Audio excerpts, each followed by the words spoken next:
கொடியா?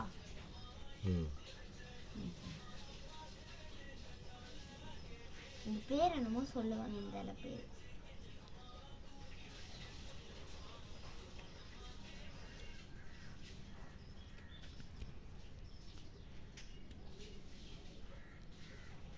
மூங்கில் இது ஹைட்டா வருமாப்பா? இந்த மூங்கில் ஹைட்டாக அவ்வளோ சீக்கிரம் வராது. நாட்டு மூங்கில் தான் ஹைட்டாக வரும்.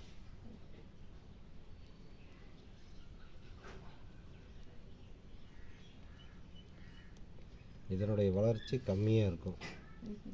நாட்டு மூங்கில் பார்த்தீங்கன்னா அந்த ஓடையில் பக்கமெல்லாம் இருக்கும், அதனால் அது சீக்கிரமாக வளர்ந்து வரும்.